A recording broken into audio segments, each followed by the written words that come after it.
계속해서 기독교의 기초에 대해서 말씀을 드리고 있습니다. 오늘 주제는 천국과 지옥입니다. 천국과 지옥이라는 이 주제는 우리 기독교뿐만 아니라 사실 대부분의 종교가 다 갖고 있는 주제이죠. 바라기는 오늘 말씀을 통해서 천국과 지옥에 대한 분명한 확신을 가지고 천국을 소망하며 준비하시는 여러분 되시기를 주님의 이름으로 축복합니다.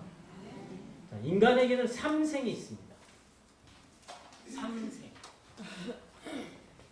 첫 번째가 태생이 있죠. 두 번째가 일생이 있습니다. 세 번째는 영생이 있습니다. 여기는 영생도 있고 영사라고도 말할 수 있습니다. 태생은 우리가 잘 아시듯이 어머니 뱃속에서 만 9개월 동안 있는 거죠. 그래서 태생이 사실 굉장히 중요하죠. 예전에 이제 80년대인가요? 민혜경이라는 가수가 내 인생은 나의 것 하면서 노래를 불렀어요. 내 인생은 내 것이니까 엄마 아빠는 이래라 저래라 간섭하지 말고 내게 맡겨달라는 거죠. 근데 과연 그럴까요? 여러분, 우리 인생은 잉태되는 순간부터 가장 중요한 것들이 결정이 됩니다. 그렇죠? 내 조국이 이제 결정이 돼요. 내 부모님도 결정이 돼요. 내 가정도 결정이 돼요. 그리고 내 생김새도 결정되고, 그렇죠? 내 외모가 다 결정이 되고, 우리 인생에서 가장 중요하다는 것들이 다 주어진다는 거예요. 내가 선택하는 게 아닙니다. 그래서 이 세상에 잉태하는 순간부터 사실 세상은 불공평할 수밖에 없습니다. 그래서 누구는 여왕의 아들, 딸로 태어나기도 하고 재벌의 아들, 딸로 태어나기도 하는데 나는 왜 그런가? 이거 벌써 불공평하잖아요. 내가 선택한 것도 아닌데. 내가 비록 가난한 집에 태어났다 할지라도 멋지고 정말 미스터 코리아처럼 미스 코리아처럼 그렇게 아주 아름답게 태어나면 뭐 불만이 있겠습니까? 근데 그렇지 않잖아요. 이 모든 것들이 사실 다 주어진 거거든요. 그래서 우리의 어떤 의지를 가지고 선택하지 않았음에도 불구하고 모든 것들이 이렇게 다 결정된다는 것 때문에 세상에서는 사주를 본다더니 궁합을 보고 팔자가 어떠느니 이러면서 많은 사람들을 지어낸 말로 미혹을 하기도 하죠. 그런데 우리가 어떤 모습으로 태어나든 하나님은 외모로 우리를 평가하지 아니하신다는 사실입니다. 하나님은 우리에게 가진 것이 뭐가 있냐? 네 생김새가 어떠냐? 네가 많이 배웠냐 못 배웠냐? 이것에 따라서 우리를 평가하지 아니하십니다. 하나님은 오직 예수 그리스도 안에서 새롭게 태어났느냐? 새롭게 태어나지 못했느냐? 이것만 가지고 판단을 하셔요. 그래서 하나님 안에서는 모두가 사실은 동등한 대접을 받습니다. 공평한 기준에 의해서 조금도 불공평이 없다는 거죠. 그래서 우리는 하나님 안에서는 우리 출생에 대해서 자유할 수 있습니다. 내가 어디에 태어나든 어떤 나라에서 태어나든 어떤 부모 아래서 태어나든 어떤 모습을 가지고 태어나든 내가 남자든 여자든 상관없이 하나님 안에서는 모두가 자유하다는 거예요. 그래서 오직 예수 그리스도 안에서 새로 지으심을 받은 새 사람이 된 것이 가장 중요하다는 말씀입니다. 그래서 이 때문에 갈라디아서 3장에 보면 예수 그리스도 안에서는 남자나 여자나 유대인이나 헬라인이냐 종이나 자유인이나 다 하나라고 말씀해 주셔요. 여러분, 우리가 이 세상에는 여러 가지 장벽이 많이 있습니다. 문화적 장벽이 있죠. 우리가 아프리카에 태어난 것과 또 유럽에 태어난 것과 또 이 땅에 태어난 것과 다 문화가 달라요. 거기에는 보이지 않는 장벽들이 참 많습니다. 또 우리의 남자냐 여자냐에 따라서 거기도 장벽이 있어요. 그리고 부자냐 가난한 자냐 권세자냐 권세자가 못되냐 여기에도 엄청난 장벽이 있습니다. 근데 이 장벽들을 다 허물고 하나가 될 수 있다고 성경은 말씀해 줍니다. 어떻게 하나가 될 수 있을까요? 이 모든 장벽들, 여러분 재벌과 말단 사원과 이 간격은, 이 장벽은 뛰어넘을 수 없는 장벽이죠. 그렇죠? 그거 어떻게 뛰어넘습니까? 정말 불가능하게 가까운 장벽이죠. 근데 이런 모든 장벽들 다 허물 수 있다는 거예요. 여러분 예전에 우리나라에 이제 복음이 들어올 때 그때만 해도 양반과 상농이라고 해서 그 신분 제도가 있었잖아요. 그래서 초창기에 교회가 그 이제 형성이 될 때 양반 그룹이 따로 있고 상농 그룹이 따로 있어서 그렇게 그룹 이렇게 따로따로 이렇게 격리된 상태로 예배를 드리기도 했어요. 이런 어떤 신분의 장벽도 엄청난 거거든요. 근데 이 모든 장벽들을 다 무의미하게 만드는 그것이 있기 때문에 예수 그리스도 안에서는 하나다라고 말씀하는 겁니다. 그럼 무엇이 있기에 예수 그리스도 안에서 다 하나가 될 수 있을까요? 이 세상에 있던 어떤 장벽도 다 무가치하게 만드는 절대 영광이 하나님 안에 있기 때문인 줄로 믿습니다. 하나님 안에는 정말 너무나 큰 영광이 있기 때문에 그 영광을 가지게 되면 그 누구도 부러워할 필요가 없는 거예요. 그 누구도 시기할 대상이 없습니다. 왜? 너무나도 큰 영광과 특권을 가지게 되기 때문에. 그렇죠? 그래서 우리는 그 누구도 권력자 앞에서 기죽을 필요가 없어요. 재벌 앞에서도 우리가 기죽을 필요가 없는 거예요.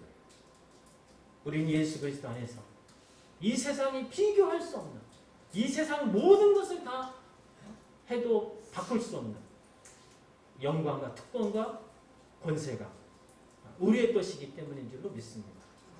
이것은 마치 촛불과 태양의 차이와 같습니다. 세상 사람들은 저마다 촛불을 갖고 있는 사람이에요. 근데 이 촛불이 누가 크냐, 누가 더 빛나냐, 키재기 하고 있지만 그러나 태양이 쫙 비치면 어떻게 됩니까? 어떤 촛불이라도, 어떤 큰 촛불이라도 무의미하게 되는 거예요. 아무리 작아도, 아무리 커도 태양 앞에서는 다 소용없는 거예요. 그 도토리 키재기는 정말 쓸데없는 거죠. 여러분, 우리가 예수 그리스도 안에서 태양을 소유한 자인 줄로 믿습니다. 그러니 우리가 뭐 어떤 세상 사람들 그 누구 앞에서 쫄릴 필요가 없더라. 우리는 예수 그리스도 한 분만으로 만족할 수 있는 자이고, 그래서 예수 그리스도만 있어도 우리는 조금도 부족함이 없는 고요한 자들인 줄로 믿습니다. 그래서 우리는 아무것도 없는 자 같지만 모든 것을 가진 자예요. 가난한 자 같지만 모든 사람을 부하게 할 수 있는 자라고 성경 우리에게 말씀해 주고 계십니다. 자, 두 번째로 일생이 있죠. 일생. 길어야 이제 100년 사시는데. 그런데 이제 우리 일생을 살지만 안타까운 것은 태어나자마자 너무나 이쁘고 참 사랑스럽지만 시한부 인생이에요. 그렇죠? 언제 죽을지 몰라. 그게 일생입니다. 그래서 이 죽음과 함께 모든 것이 다 사라지는 거죠. 그동안 내가 읽었던 모든 것들이 다 우리는 다 놓고 떠날 변할 수밖에 없습니다. 그래서 이러한 것들 때문에 인생들은 죽음에 대한 두려움을 갖고 있죠. 가히 죽음은 사실은 너무나 인생들에게 버거운, 결코 인생들이 이길 수 없는 그런 무지막지한 그런 대상이 아닐 수 없습니다. 근데 이제 이 태생에 의해서 일생이 결정이 되죠. 그리고 일생에 의해서 영생이 결정이 됩니다. 이게 중요한 거예요. 우리가 태생은 선택할 수가 없었어요. 그렇죠? 내가 누구의 부모를 선택한 것도 아니고 조국을 선택한 것도 아니고 남녀로 이런 것 생김새도 선택한 게 아니잖아요. 근데 일생을 통해서 어떤 선택을 하느냐에 따라서 영생은 결정이 됩니다. 근데 사실 우리가 이제 영생에 대해서는 선택을 우리가 할 수 있다는 점에서 우리는 그 점에서는 우리 선택에 대해서 우리가 책임을 져야 되는 거죠. 그리고 마지막으로 영생이 있는데 죽음 이후에 영원히 사는 삶을 말합니다. 여러분 우리 인간은 다 사실은 영생을 사는 사람이에요. 근데 그 영생이 천국에서 영생을 사느냐 아니면 지옥에서 영생을 사느냐 이 두 차이만 있을지 어쨌든 영생을 사는 사람입니다. 근데 천국과 지옥을 무시하다가 믿지 않고 살다가 죽었을 때 그때 비로소 천국과 지옥을 깨닫게 된다면 그때는 이제 늦은 거예요. 아무리 후회해도 소용이 없습니다. 그래서 이 땅에 사는 일생을 어떻게 사느냐 어떤 선택을 갖고 사느냐 그래서 이것이 중요하다고 할 수 있겠습니다. 그러면 묻습니다. 이 세 가지 중에 어느 것이 중요합니까? 다 중요하죠. 근데 어느 것이 가장 중요합니까? 영생이죠. 바보가 아닌 이상. 그렇죠? 왜? 영생은 무한대로 사는 거잖아요. 이 태생은 9개월밖에 안 돼요. 일생은 길어야 100년이에요. 영생은 영원한 삶. 그럼 이런 말할 수 없이 중요한 거죠. 그래서 다른 것은 다 이럴지라도 천국을 얻은 사람은 그 사람은 가장 복되고 행복한 사람이 될 줄로 믿습니다. 하지만 이 세상에 있는 걸 모든 걸 다 얻었다 할지라도 천국을 잃어버린다면 그 사람은 비참하고 어리석은 인생이 될 수밖에 없다라는 사실입니다. 그런데 여기에 안타깝게도 인간의 어리석음과 무모함이 있어요.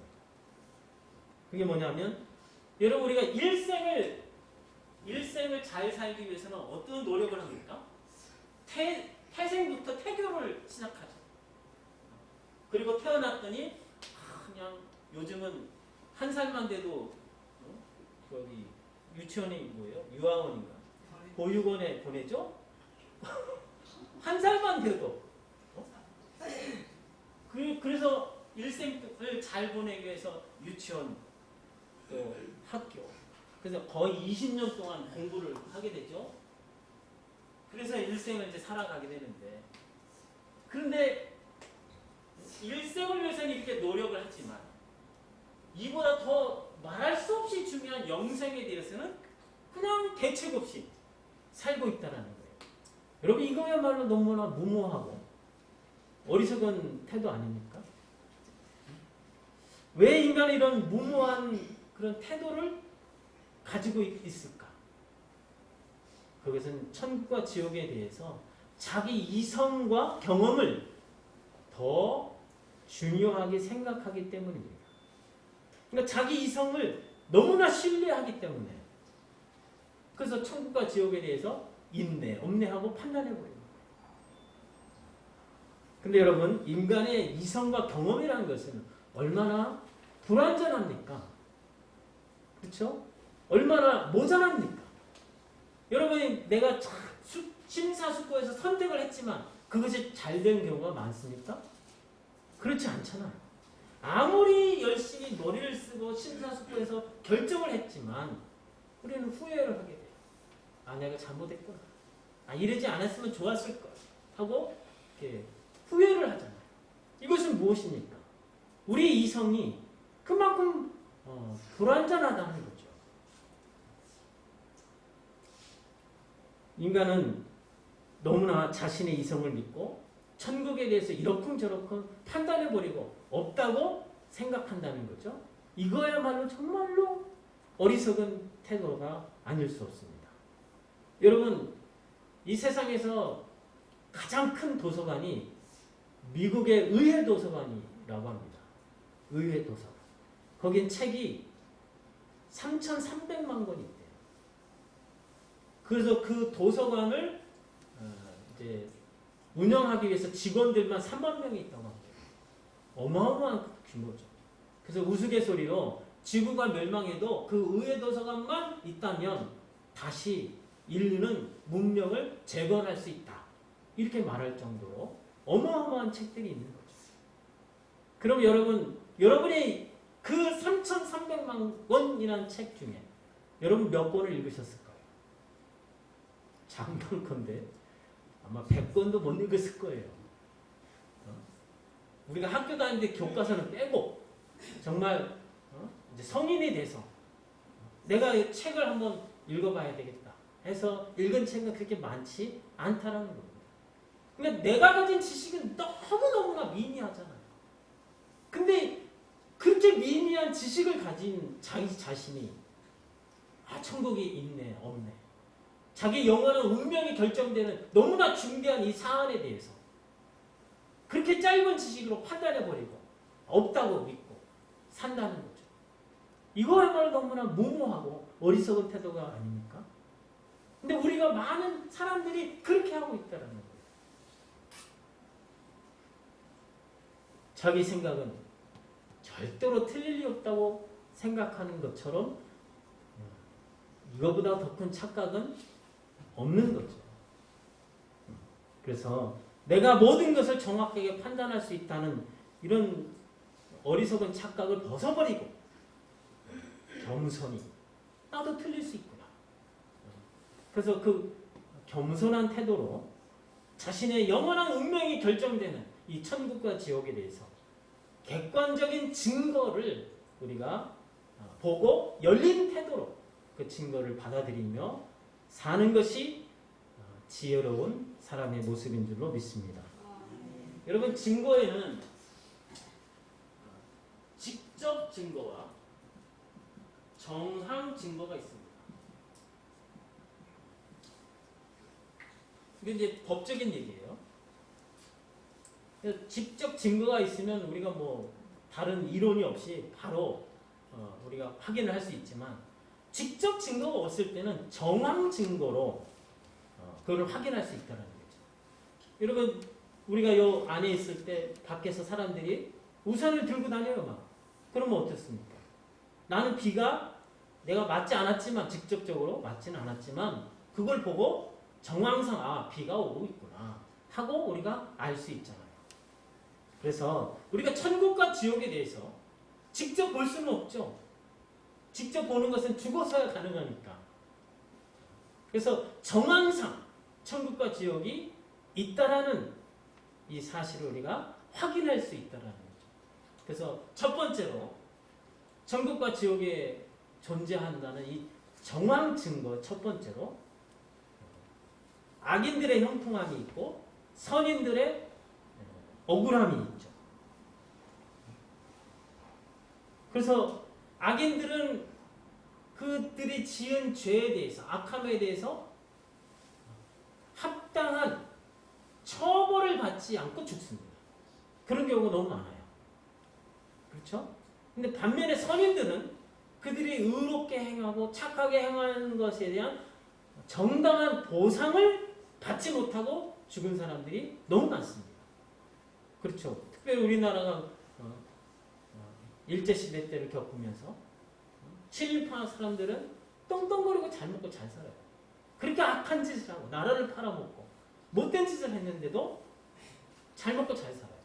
반면에 나라의 독립을 위해서 자기 일생을 정말 헌신한 그렇게 의인들은 오히려 못 살잖아요. 이거 너무나 불합리하고 불공평하고 부조리한 거죠. 자, 이러한 것을 보면서 그 사람 우리 이 생각은 마땅한 생각은 의인은 잘 살고 악인은 못 살아야 된다는 게 우리의 생각 아닙니까? 근데 이 세상은 전혀 그렇지 않아요. 이런 것을 보면서 죽음 이후에 저 악인들에 대한 합당한 형벌이 있고 죽음 이후에 의인들에 대한 합당한 보상이 있어야만 하겠다라는 이 당위성이 있다는 거죠. 그래서 이 당위성을 근거로 우리는 천국과 지옥이 있을 수밖에 없다고 우리는 이렇게 생각이 된다는 것입니다. 여러분, 그래서 만약에 천국과 지옥이 없다면 악인들에 대한 합당한 형벌과 선인들에 대한 정당한 보상이 없다면 이 땅에서의 선과 악은 아무 의미가 없습니다. 그렇죠? 다시 말해서 이 땅에서는 악인들이 합당한 처벌을 받지 못하고 죽잖아요. 의인들이 합당한 보상을 받지 못하고 죽잖아요. 그래서 천국과 지옥이 없다면 이 땅에서의 선과 악은 아무 의미가 없는 거예요. 다시 말해서 인간의 윤리 도덕은 근거가 없어지게 되는 거죠. 사실 천국과 지옥이 없다면 선하고 착하고 의롭게 살 명분도 없습니다. 단지 이 땅에서의 삶이 전부라면 절제할 필요가 뭐가 있어요? 뭐 때문에 인내하고 삽니까? 즐기며 살아야죠. 이 세상이 전부인데 천국과 지옥이 없다면 무엇이 두려웠습니까? 어차피 죽으면 끝나는데 예의와 도덕이 무슨 소용이 있습니까? 그래서 천국과 지옥이 없다면 누가 가장 복된 자가 될까요? 김일성이 가장 복된 자가 됩니다. 그렇게 나쁜 놈인데. 근데 이 땅에서 합당한 처벌을 받지 못하고 죽잖아요. 그럼 얼마나 불공평하고 부조리합니까? 그래서 천국과 지옥이 없다면 가장 김일성이가 가장 행복한 자예요. 또 자기 욕심을 차리고 수단과 방법을 가리지 않고 자기 욕망대로 사는 사람이 가장 현명한 사람이 되어진다는 거죠. 그래서 천국과 지옥이 없다면 이 세상에는 윤리 도덕이 완전히 무너지게 되는 거죠.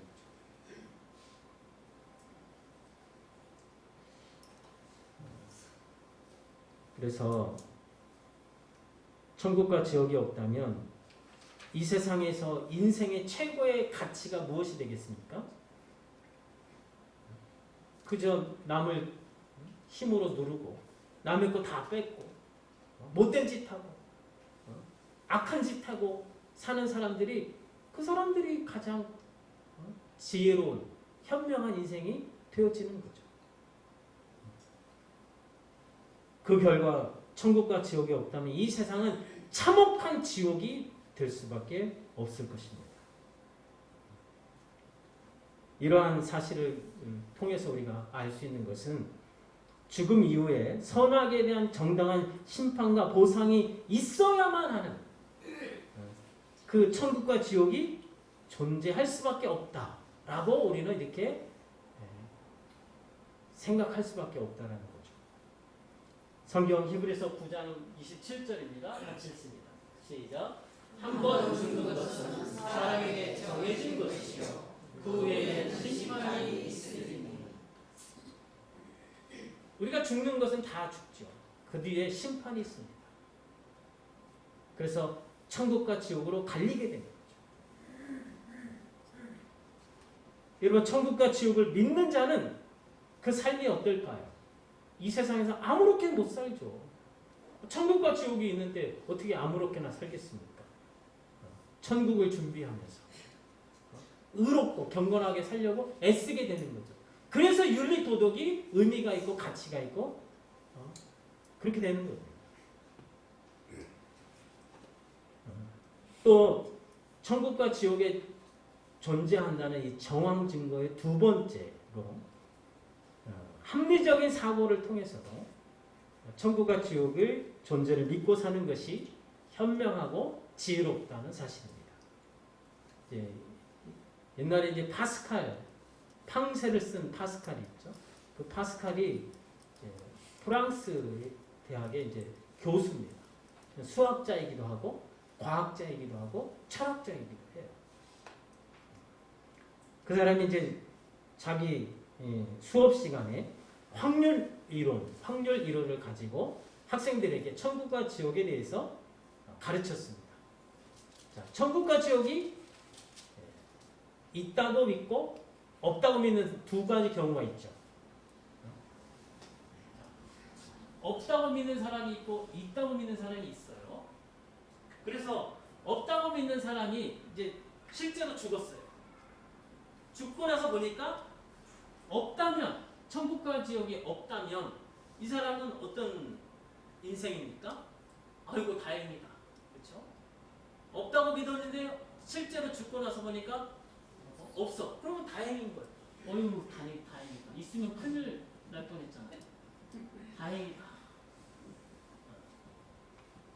근데 천국과 지옥이 없다고 믿었는데 죽고 나보니까 있어. 그럼 이 사람은 어떻습니까? 인생은 완전히 망한 거죠. 망한 정도가 아니라 끔찍한 거죠. 반면에 천국과 지옥이 있다고 믿고 천국과 지옥을 이제 준비하며 살았어요. 근데 죽고 나 보니까 없어요. 그럼 이 사람 인생은 어떻습니까? 본전이요. 손해 볼 건 없죠. 그렇죠? 손해 볼 건 없어요. 분명히 있다고 믿었는데 없으면 아쉽기는 할 거예요. 아쉽고.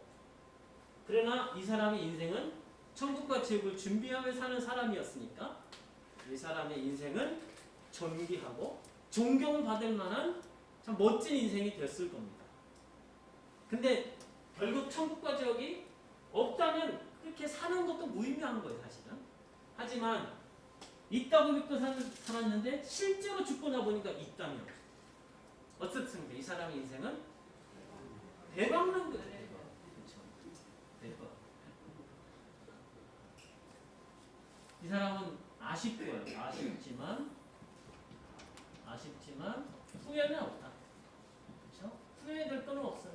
손해 볼 것도 없어요. 이것을 가르치면서 천국과 지옥에 대해서 파스칼이 가르친 바가 뭐냐면 우리가 천국과 지옥을 없다고 믿는 사람, 그 사람은 잘해야 본전인 인생이에요. 잘해야. 그런데 반면에 천국과 지옥이 있다고 믿는 사람은 못해도 본전인 인생이라는 거죠. 이거 엄청난 차이입니다. 여러분 인생이라는 게 결국 시간 아닙니까? 시간은 돈입니다. 여러분의 시간을 투자를 해서 사는 것이 우리 인생이잖아요. 자, 보세요. 만약 여러분이 피자집을 열었다 생각해 보세요. 피자집을 열었는데 아무리 열심히 해도 아무리 잘해도 본전이에요. 그럼 이 피자집을 계속 해야 될까요? 말아야 될까요? 잠 못 자고 그렇게 열심히 했는데도 본전이야. 그러면 조금만 못하면 어떻게 해요? 손해나는 거 아닙니까? 조금만 게을러도 손해나는 거 아닙니까? 그럼 이 사업을 해야 돼요? 말아야 돼요? 말아야죠. 얼른 접고 다른 걸 해야죠. 그런데 여러분이 아무리 못해도 본전인 이 가게는 어떻게 하면 되겠습니까? 조금만 노력하면 수익을 나잖아요. 그럼 이 사업을 어떻게 해야 돼요? 해야죠, 계속. 우리 인생이 천국과 지옥에서 어디에 투자를 하고 있느냐. 그걸 한번 생각해 보자는 거예요. 그래서 우리가 천국과 지옥이 없다고 믿고 사는 사람은 아무리 잘해도 본전인 인생이에요. 근데 있다고 믿는 사람은 아무리 못해도 본전인 인생. 조금만 잘하면 대박나는 인생. 그래서 어디에 믿음을 갖고 사는 사람이 있다고 믿는 사람이 현명한 거죠. 그래서 오늘 이제 예수님 말씀을 통해서 볼 텐데 천국과 지옥은 분명히 있습니다. 그래서 예수님을 믿고 천국과 지옥이 있음을 믿고 사는 사람, 그 사람은 대박난 인생이 될 줄로 믿습니다. 자, 마지막으로 천국과 지옥에 대해서 세 번째로 예수님의 말씀을 통해서도 우리가 천국과 지옥이 있다고 확신을 할 수 있다는 사실입니다.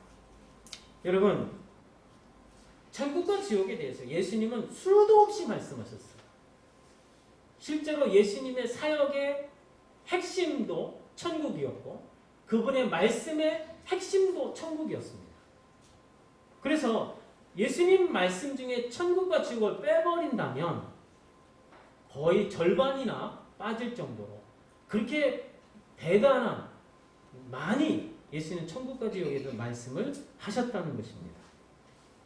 만일 여러분 예수님이 말씀 중에 천국과 지옥을 빼버린다면 예수님 말씀은 그냥 고상한 윤리적 지식과 도덕에 불과한 거죠.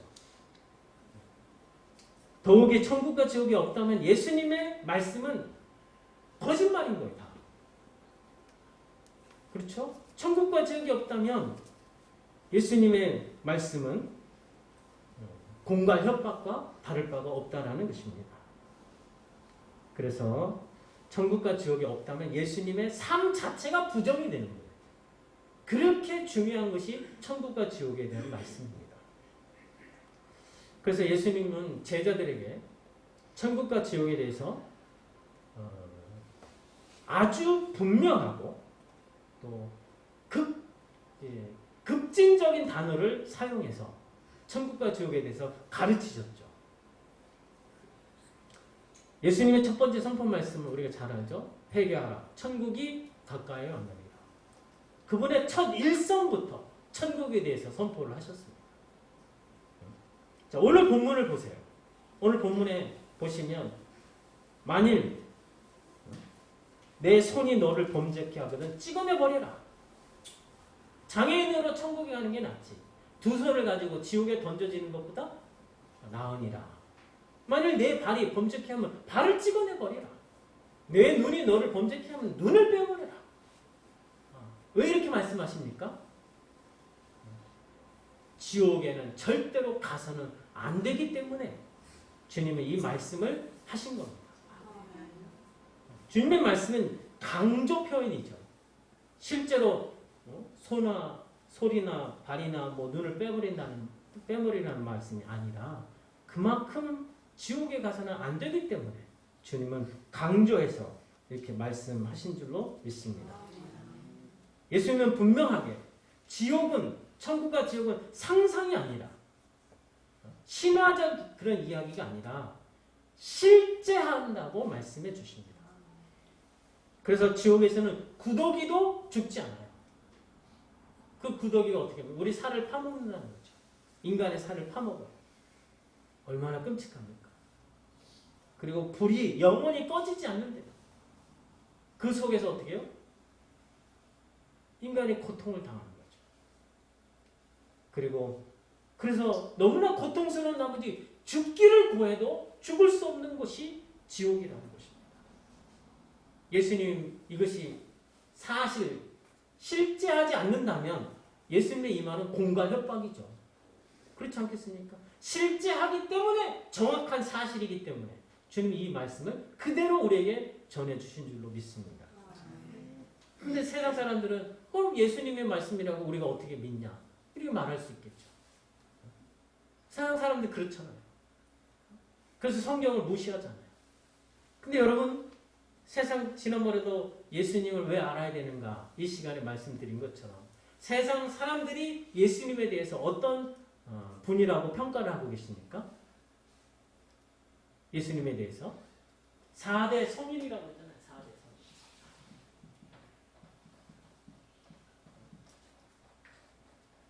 불교의 석가, 또 유교의 공자, 또 철학자 중에 소크라테스, 그 다음에 우리 기독교의 예수님. 이게 4대 성인이라고 하잖아요. 세상이 예수님을 4대 성인으로 인정한다는 거죠. 이것은 무엇을 의미합니까? 예수님이 거짓말쟁이도 아니고 귀신 들린 자도 아니고 미친 사람도 아니라는 그 인정 아닙니까? 그러니까 예수님이 거짓말쟁이도 아니고 사기꾼도 아니고 귀신 들린 자도 아니고 뭐 과대망상쟁도 아닌데 그분이 이 말씀을 하셨다는 거예요. 4대 성인으로 인정하고 존경하는 그분이 이 말씀을 하셨다면 우리가 어떻게 해요? 귀담아 들어야죠. 근데 세상은 예수님을 4대 성인으로는 인정을 하고 그러면서 예수님의 말씀을 무시합니다. 이건 모순이죠. 4대 성인으로 인정을 안 하든가 인정을 했다면 그분의 말씀을 받아들여야 하는 게 정상적인 반응 아닙니까? 그래서 예수님께서 하신 말씀을 우리는 결코 가볍게 여기고 무시할 수 없다라는 사실입니다. 만약 천국과 지옥이 없다면 누가 가장 복된 자인가? 누가 가장 현명한 인생인가 할 때 가장 악한 사람들이 가장 복된 자가 되는 거고 가장 못된 짓을 하면 할수록 가장 현명한 인생이 될 수밖에 없는 거죠. 얼마나 이것이 부조리하고 불공평한 일입니까? 그리고 반면에 선하고 어렵고 정직한 사람들은 가장 어리석은 인생이 되는 거예요. 천국과 지옥이 없는데 왜 착하게 삽니까? 천국과 지옥이 없다면 저 같아도 여기서 나가서 못된 짓 하죠. 뭐가 무섭습니까? 그 결과 인간의 윤리 도덕은 완전히 무너지게 된다는 거죠. 그러므로 이런 정황상 천국과 지옥은 반드시 있어야만 한다라는 이 당위성을 우리는 가지게 됩니다. 그리고 예수님은 분명하게 말씀하십니다. 하나님을 믿는 것처럼 나를 믿어라. 내가 너희를 위하여 처소를 예배하러 간다. 그래서 처소가 예배되면 너희를 부르러 다시 오겠다. 이렇게 말씀하셨습니다. 우리는 예수님의 말씀을 무시할 수 없고 그 예수님의 말씀을 귀담아 듣고 그 말씀을 받들어 순종하며 그 믿음대로 사는 자가 될 때 마침내 우리는 예수님이 마련하신 하늘의 처소에 우리가 들어가게 될 줄로 믿습니다. 여러분 모두가 어떤 일이 있어도 지옥에 떨어지는 것이 아니라 예수님 말씀을 받들어서 천국과 지옥을 준비하시며 그래서 마침내 주님 오시는 그날에 모두 천국의 처소에 들어가시는 여러분 되시기를 주님의 이름으로 축복합니다.